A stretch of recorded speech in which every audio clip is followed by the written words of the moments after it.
The Internationale, or l'Internationale in the original French, is widely recognized as the unofficial anthem of the international left wing. From communists to anarchists, syndicalists to socialists, and even some social democrats hold this one song on a pedestal as the song to represent their views and their aims. Although if you ask a social democrat what the song is actually about, I doubt they'd be able to give you an accurate answer.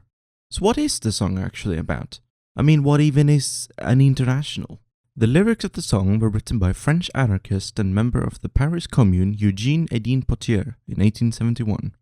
The song was originally set to the tune of La Marseillaise, but in 1888, Belgian communist Pierre de Gater composed an original tune for the song.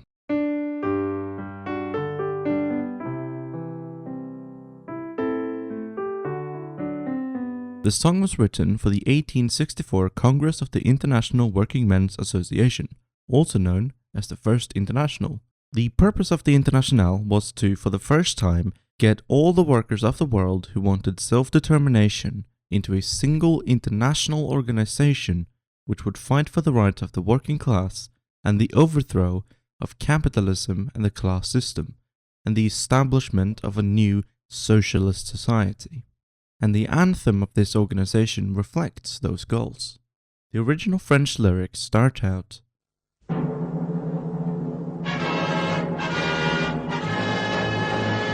Debout les damnés de la terre, debout les forçats de la faim. La raison tonne en son cratère, c'est l'éruption de la faim. Du passé, faisons table rase, foule esclave, debout, debout. Le monde va changer de base, nous ne sommes rien, soyons tout. This first verse is undoubtedly about working class revolution and about what is called the final struggle, referring to the final class struggle. Remember, this song was written only 16 years after the revolutions of 1848, which saw working class and middle class people rise up against the old monarchical order in over 50 European countries, resulting in tens of thousands of deaths, but also an end to serfdom and absolute monarchy, and even an introduction of democracy in some countries. The line, "Of the past, let us make a clean slate," refers to the abolition of capitalism and the creation of a completely new socio-economic system called socialism, also referred to as communism during this time. The words socialism and communism were essentially synonymous and meant the same thing in 1864. The chorus of the song continues with a revolutionary theme and goes,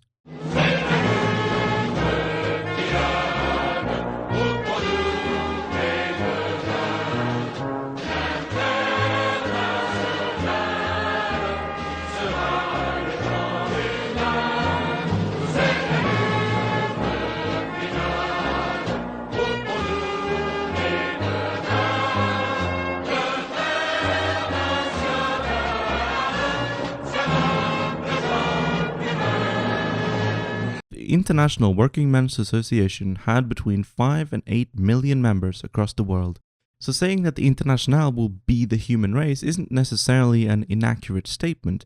If things had continued as they did and the socialist workers had been more successful, the Internationale very well could have become the human race, in the sense that an organization like the United Nations represents the human race. The next verse goes, Il n'est pas de sauveur suprême, ni Dieu, ni César, ni tribun. Producteurs, sauvons-nous nous-mêmes, décrétons le salut commun, pour que le vol rende gorge, pour tirer l'esprit du cachot. Soufflons nous-mêmes notre forge, battons le fer quand il est chaud. This verse speaks of working class self-determination, that change will not come from above, that the fate of the workers is in the hands of the workers alone.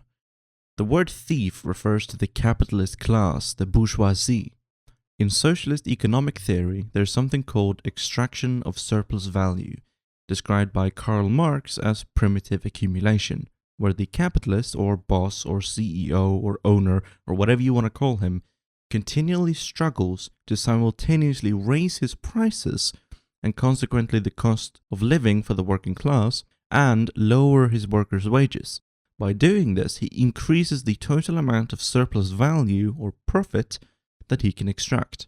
To Marx, this extraction is simply theft, value stolen from hard-working laborers to line the pocket of the rich.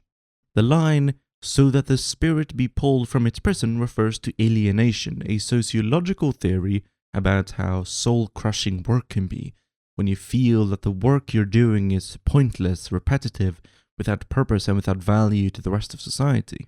Communism seeks to get rid of alienation by creating a society in which people are free to work with what they want out of a passion and a love for what they do rather than financial or economic necessity, i.e. having to work because you have to make money in order to pay rent and buy food, even though shelter and food are human rights, or at least should be. The third verse goes, L'État comprime et la loi triche, l'impôt saigne le malheureux. Nul devoir ne s'impose aux riches, le droit du pauvre est un mot creux. C'est assez languir en tutelle, l'égalité veut d'autres lois. Pas de droit sans devoir, dit-elle, égaux, pas de devoir sans droit. Eugene Pottier was an anarchist, so one of his major gripes with capitalist society was the state. The state, in socialist theory, is a tool utilized by the ruling class to impose its will on the rest of society. Taxing the poor while giving cuts to the rich, protecting the rich while the poor are thrown in prison for minor offenses, and so on. The second half of the verse talks about how, in order for there to be equality, we need a new system. The fourth verse goes, Hideux dans leur apothéose, les rois de la mine et du rail ont-ils jamais fait autre chose que dévaliser le travail? Dans les coffres forts de la bande, ce qu'il a créé s'est fondu.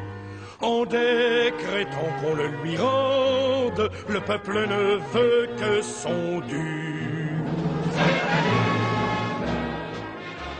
This verse again talks about the capitalist class's extraction of surplus value from the workers, and that by, quote, ordering that they give it back, the people want only their due, meaning the workers only want what is rightfully theirs from the beginning. The fifth verse goes, Les rois nous saoulaient de fumée, paix entre nous, guerre aux tyrans. Appliquons la grève aux armées, crosse en l'air et rompons les rangs. S'ils s'obstinent, ces cannibales, à faire de nous des héros, ils sauront bientôt que nos balles sont pour nos propres généraux. Anti-militarism, not necessarily pacifism as in being against all violence, but opposition to wars between nations has been a common theme for socialist movements for hundreds of years. To socialists, a war between two countries puts worker against worker needlessly killing each other for the sake of their national bourgeoisie, their nation's ruling class, when in reality all workers of all nations should be working together and turn their rifles around to point at their own generals, the ones who forced them to fight and die for something arbitrary. The final verse goes, Ouvriers, paysans, nous sommes le grand parti des travailleurs. La terre n'appartient qu'aux hommes, l'oisifira loger ailleurs. Combien de nos chairs se repaissent, mais si les corbeaux, les vautours, un de ces matins disparaissent, le soleil brillera toujours. I think this verse mostly speaks for itself, but in case it's unclear, the idle again refers to the capitalists who don't work but merely extract profit from other people. So in summary, what exactly does the Internationale say? It says that our current capitalist system is built on the exploitation of workers, on war, and on systematic inequality, which favors the rich and powerful bourgeois class at the expense of everyone else. But the song is meant to be hopeful. It can be sung both in times of celebration and in times of defiance, in times of either great struggle or great prosperity. It tells of a future which can be free and equal, fair and righteous, built on the right of workers to reap what they sow. If you're new to socialism and socialist ideals, the kind of ideas talked about in this song, then I have a website called socialism101.com. Socialism 101 is a website that I created in order to gather a lot of common questions about socialism, and also as a way to explain some of the more complicated aspects of socialism. I hope you enjoyed this video. If you did, do consider becoming my patron on patreon.com/AsherScapegoat. I want to thank my two big boy patrons, which is my highest Patreon tier, Joshua Cheeseman and Joe Manchukwu, as well as my cool patrons, my second highest tier, M. Lim and Yen Changming. And lastly, I want to thank my other patrons, John H.N., Mellow Mel, Jedi Davian, and Dallum. Thanks guys, you helped me pay the rent. See you all next time. Arbetare i stad och landet, en gång ska jorden bliva hård. När fast vi knyta brodersbandet, då lättingen är råda får. Många rovdjur på vårt blod sig mätta, men när vi nu till vårt försvar en dag